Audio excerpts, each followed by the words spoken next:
Welcome back to the PT Graduate Podcast. My guest today, Tarsh Boobyer. How are you? Good, thank you. Did I pronounce that correctly? Perfectly. That doesn't happen often. You see, I'm a Simpsons fan, right? And I had to go here. Sorry. Actually, I'm more of a Family Guy guy now than I was, but yeah, Marge Simpson's. Where does that name come from? Do you know her maiden name, wasn't it? Yeah, but she was Bouvier. Oh, Bouvier. Sorry, Yeah, so my she wasn't. bad. Yeah, so totally different, really. Yeah, it is. You think of boob, yeah. Hers sounds French, doesn't it? But Yes. where does it hail from for you? Oh, I could be wrong, and my father-in-law would be pretty angry, but I think it's Dutch. I think. Okay. Yeah. Yeah. Unusual. Anyway, so you're based up in Whangarei. Give us a bit of a rundown on, I guess, how you got into the industry and what you do in the industry. So I am born and bred up here, and it was about, what are we now? Nearly 10 years ago, we were living in Hamilton, and we decided to come up here, and we brought a business. Yeah. And I had no friends, and I had 2 kids. And I was just actually writing this down this morning, and I Googled mums and bubs things. Okay. And the play centre stuff is sort of not me. And Corinne's active mums came up. Right. And I was new. Actually, I didn't do much fitness. I walked around the lake in Hamilton, and that was enough for me.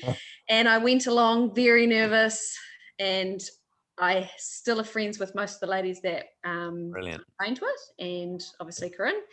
And that did that for 2 years, and that just ignited my passion. And I thought, I want to spread the feeling that I get when I exercise. So yeah, that's brilliant. how I got into it. Fantastic.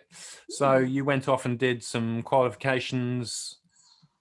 Yeah, I was actually pregnant with my 3rd child. Yeah. But, this is the best time to study. So So I managed to fit it all in, and then I did my final exams. I think he was about a month old, and finished those off. And then I actually started working with Corinne. I think he was 5 months old.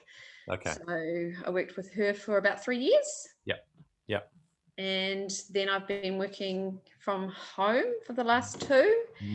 And then, I'm going to say next week, maybe the week after, I'm in my own studio at home. Ooh, exciting times. Yes, the electrician's just done the lighting this morning, so we just need the plumber in, the garage door, and we're done. Well, fantastic. Oh, it's brilliant. So, so your business is called Move with Tarsh, right? Let's Move, yeah. And Let's Move. Right, got you. Sorry. And nice and self-explanatory. There's no confusion as to what it is and what it does. Mixture of small group and individual sessions as well. Is that right? Yeah, I do. So I do like 10 to 12 people, and I go to the Carry Hall, which is a rural hall. Yeah. And then I also go out to the kindy, so the local kindy, and do group classes there. Yeah. And then just at home, it's the 1 to 2 buddy sessions, 3 people max, just to have the space to be able to move as much as we can. Yeah. Fantastic. You must be very excited about having that space.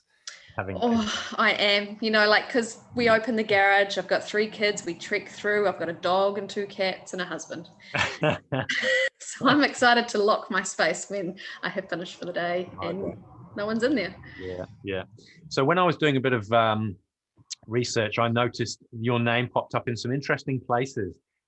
So one of them is you're listed on the Continence New Zealand website as a provider. So what does that allow you to do in terms of the training you did with Continence New Zealand? Some people may have already done it, but some may not.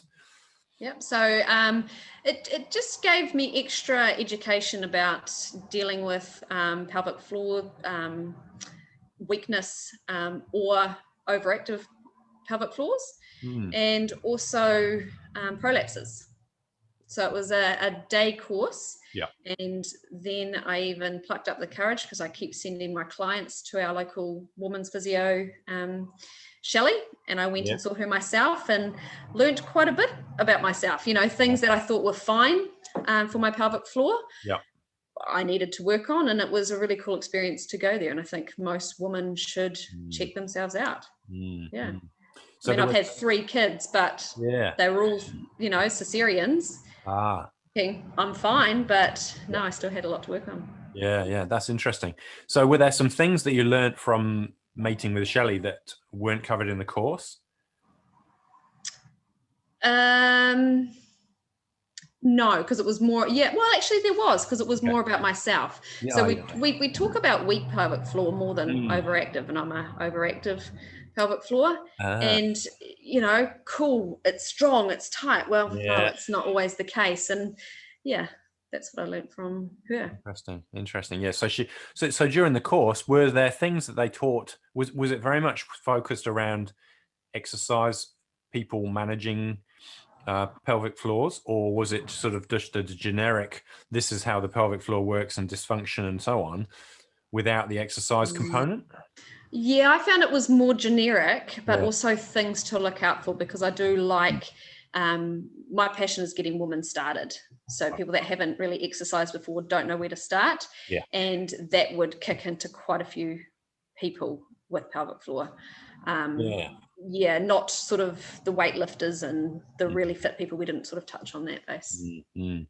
So is that your target market, those sorts of ladies at that stage? Yeah. And ladies that are in a lot of pain as well. So I was a massage therapist for 10 years. Okay. And I can feel the tissue, and I can feel tightness, and I get what it's like to be sore. So it's getting people started, but also not living in pain while they start as well. The other place that your name showed up was interesting. So, when you scroll down, you get a few suggestions by Google, and you might get a line of images, and that might inspire you to click on images and look at more images. Yeah. So the proposed line by Google. So picture of Tarsh, picture of Sambot, picture of Jacinda Ardern, picture of Tarsh. You're in good company. They slipped Jacinda in between. Some of the Fit Fix people. Nice. And I was like, what? That doesn't make sense. So of course I had to click on it and find out. And actually it was about the article that ended up on Stuff that related to essential services during the lockdown. So that was interesting. I think you were quoted though, weren't you? Is that right? Well, yeah, I'm quite good with those quotes. It was a very passionate quote, really. I can't fully remember what it says, but was that big lockdown, and our business that we moved up to was my husband's a butcher. And so we owned 2 butcheries. Yet we couldn't open. Yes. Okay. And so I think my quote was, I know it's pretty SHIT at the moment, but let's calm down, and then Stuff quoted it. Nice. So did you get a phone call by a reporter or something? How did that come about? No, not with that case. So they just went on to our work Facebook page and had a look there. But when one of the ladies went to one of our shops once, we got lots of reporters ringing us there. Okay. That triggered the phone calls from the media. Okay. Was it because of location that there was so much interest because you were outside of Auckland, or was it just that generic, these services are on the list, these services are off? I don't know why, to be honest. I don't think, because I do a lot of the Facebook page for Steve, so I don't think the content's that high for it to have reached Stuff, but someone thought otherwise. So you wear a number of hats, right? I mean, you're a business person, you're a mum, obviously busy life. And you also support Steve with, do you still do the books for his business? Yeah, so I do all the wages and the admin and the GST and all that sort of thing. So how do you find time for yourself? Well, forever working on it, to be fair. So I do have times where I'm going, wow, Tarsh, you're here. And I also have good people that I bounce ideas off, and Corinne Austin's one of them. So if she really knows I'm up to here before I do, and then we'll just sort of make a plan of what to do. I thank God I have a supportive husband, even though he throws half the work to me. Yep. He can also see when he just goes, Tash, stop it, go outside, and I'll either go for a walk or something and just clear my head. Okay.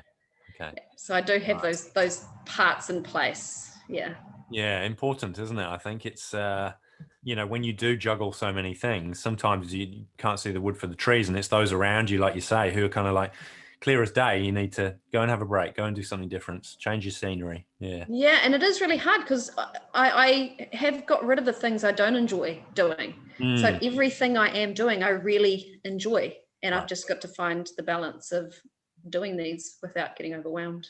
I talked about that recently in a newsletter, which sort of was part of a blog, about sort of working your way to the perfect week. And you may be here, and you'd love it to be here. It sounds like you've been on that journey yourself, and you've kind of worked your way to the point where you've got rid of the things you don't like, and you are doing the things you do like. What steps would you recommend people take if that's on their list of things to do, is to work towards that perfect week? So I did the ideal week. Okay. I think, Ange and Dave got me onto the ideal week, and it's just putting your weekly planner out, things that are a must-have, and when I've got clients, and then kids' activities, and then adding things in that I want to do, because if I don't book things that I want to do in, they don't get done. And it's simple. Go for a walk today. If I haven't got that in there, I'll find 10 other things to do. So doing your ideal week that way, and it's sort of a plan. It's on the fridge. My husband sort of knows half of what's going on, and it works, because if I haven't got time for things I don't want to do it, or not fully into it, they don't make the list. So once you've kind of got that mapped out, how do you? I imagine doing the things that you want to do is reasonably easy, because you're creating a new behavior there, but getting rid of some of the ones you don't want, either there isn't someone who's going to do it necessarily straight away, or by stopping it, something's going to fall over. That must be the hard part, right? Yeah. And it takes a while. Don't get me wrong, I still do things that I don't fully like, but I know I have to.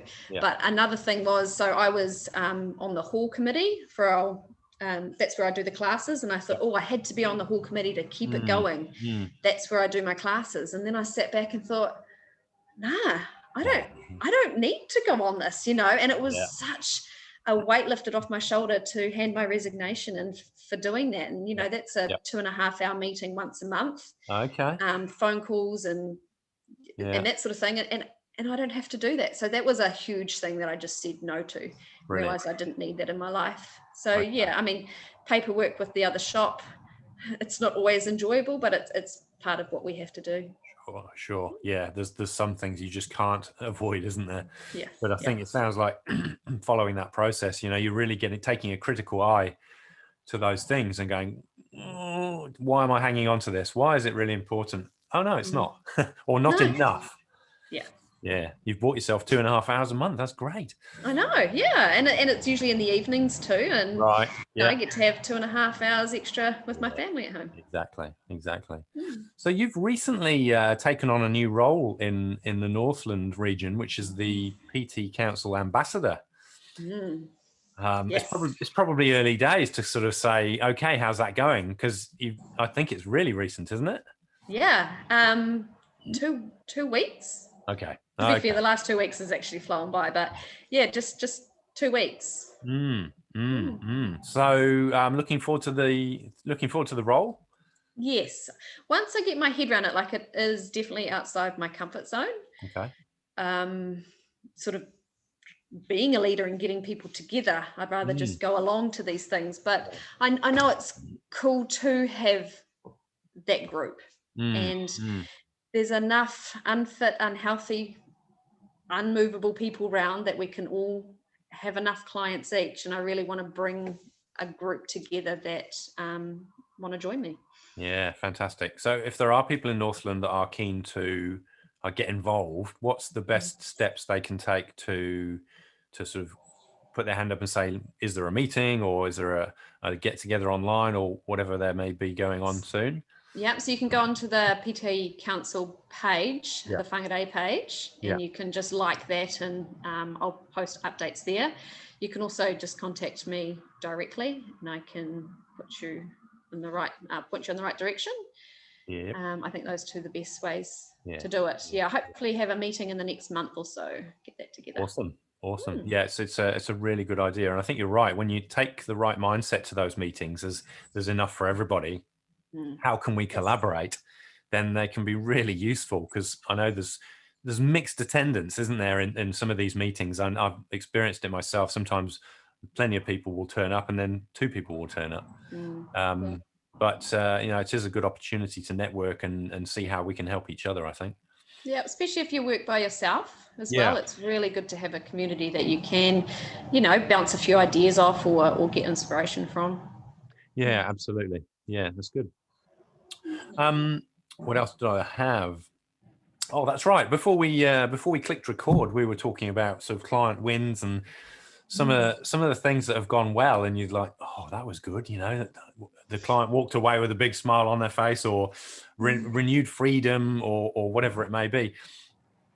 Should we retell that tale? So you were working with a client earlier this week, is that right? And this morning. This morning. Yeah. So I have 2 ladies that come, and they come to 2 other classes, and then on Fridays it's their own session. Right. And we just got out the toys today, like the massage stick, the massage ball, and had a play. And one lady has felt heavy in her legs for quite a while. Yeah. And lots of self-care, uses her massage gun, and we just played around with stuff I actually learned from Dave on Sunday on the weekend.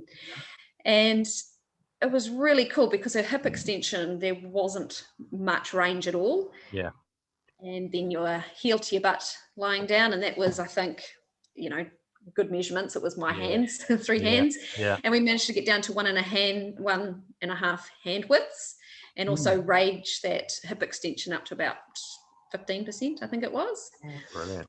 And then she's always, so this was on the right side, and she's always had trouble lifting one arm up above her head. Okay. And again, what we learned in the weekend, sort of the opposites over to the shoulder, and it's always been her left that she couldn't lift up. So we got the roller into the lats here, and it was about 5 minutes of rolling, and then she stood up and both arms just reached up perfectly, the same height, everything, and her face sort of just went, I don't know how that happened. And so just cool little wins like that. Love it. Powerful, isn't it? Especially when the client sees it and feels it for themselves. Straight away, an hour session and just boom. So would that be a typical session, or was that more of a recovery session, or when they so I do try to do recovery probably 1 every 4 weeks, depending on how many sessions they do. And some clients aren't fully into recovery, so these ladies actually have all the tools to do at home, so it was a bit more of a teaching session. So they can do their recovery at home. And these ladies really like to use that at home. So it was going through the gear they have and just refreshing release work. Yeah. Fantastic. So they can now do that for themselves, and you don't necessarily need to revisit that as much as you have done in the past. So you can do more of some of the other stuff that they probably enjoy during the session. Absolutely. Yeah. I mean, I can only do so much in 1 hour session. To do extra at home just helps your body so much more. Absolutely. Homework's so important, isn't it? Just depends whether it gets done, right? You've definitely got to want to do it. But seeing changes like that, you're more likely to do it. Yeah, that's right. Oh, it's a really good example. Any other good stories or examples that have occurred over time that maybe a good share? I don't know. I do like to do lots of professional development and lots of education. So I do education at least once a week. Yes. And I just love, as soon as I learn something and something just triggers out, the next few days of those sessions are aimed at that. And, this week it's been glute work. And I've had 4 or 5 people this week going, what did you do to my butt? My butt feels amazing. It's sore, but thank you. And so it's just learning more as well, learning different things. We can all make a butt work, but can't we do it differently, you know? Yeah. That's good. Making it fresh and keeping it fresh too. Yeah. So you're broadening that library, right? So that you've got more than one book to go to if you need to look in the glutes section of the library. Yeah. That's good. So where did your passion for learning come from? It sounds like it's something it's not a new thing. It's something you've always done. Yeah. Well, it has. There's just so much to learn that I have to sort of go, whoa, Tarsh, let's do this thing first, because the body's just amazing. So I think just this year, in 6 months, I've learned, I've done lymph mojo, so a bit I touched base on when I was a massage therapist, but lymph is amazing, you know. Perry Nicholson? Yeah. And I also did his vagus nerve, I think that he calls that vagus mojo as well. Yeah, okay, yeah. And we've learned gut stuff through the HMC tribe. There's just been heaps, and it's all fascinating because our body just isn't moved by movement, you know. You need to take a holistic approach to it. Yeah, you do. So is when does the learning stop? It doesn't, does it? I suppose. No. There's always something. And then, I mean, how much can you remember? So sometimes I go back to the ed sessions that I've saved, look through it and go, oh yeah, I remember that. And then go, oh no, I don't remember that part. And then that will just send me on another little rabbit hole, I think. I did the same thing the other day, actually. Because we touched on pain last week, I think, and I went back to a 2018 lecture, I think it was, that Dave had recorded, and it was all about working with clients in pain. And he actually did that presentation at FitX in 2018. And it's great to go back because, you know, you kind of vaguely remember that happening and thinking, yeah, I kind of remember this and this. And you listen to it again, it's like this, you know, there's sort of double what you remember when you think about the stuff that you can take away from it and use with your clients.